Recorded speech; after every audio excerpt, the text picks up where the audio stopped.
Hi, Casey Hendrickson here. Unfortunately, today we've got to discuss the tragic shooting that was in Connecticut. Obviously, it's a massacre that has touched a lot of us. My wife and I were new parents. This has been particularly emotional for us, and certainly for my wife. My family's also been personally touched by this. A longtime family friend of my wife, they lost a relative in this tragedy. The problem is that this has immediately gone to a gun control debate. We saw it happen before we had a body count, when we thought it was just the gunman who had committed suicide on campus.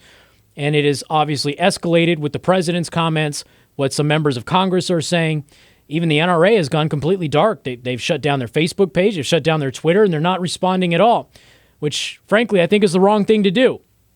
There's another debate here that we need to have. It's not just school security, it's not gun control, that sort of thing, but we may very well have the 15th recent, in the past 20 years, 15th massacre involving children where we have a shooter that may have been on a psychotropic drug.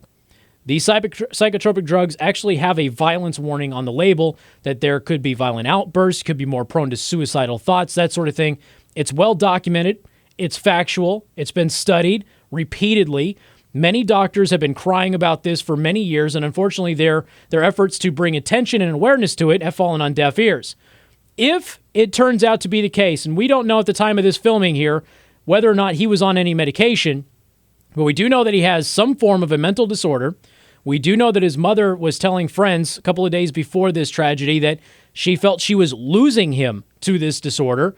And so we are assuming, and there's evidence that he might have been treated somehow with some medication. Why is it that we automatically jump to an inanimate object which cannot kill anybody without interaction with something else, and not the thing that may have very well pushed that individual over the edge, and that individual may not have even known they were going over the edge with some of these drugs? Why is that being completely ignored? Not just by the media, but by the politicians who are going to be tasked with addressing the situation, both at the local level, the state level, and obviously in the federal level. We need research on these disorders, how we're treating these disorders, the medications involved, and whether or not these medications might be the best solution for some of these disorders, and whether or not we're also overprescribing.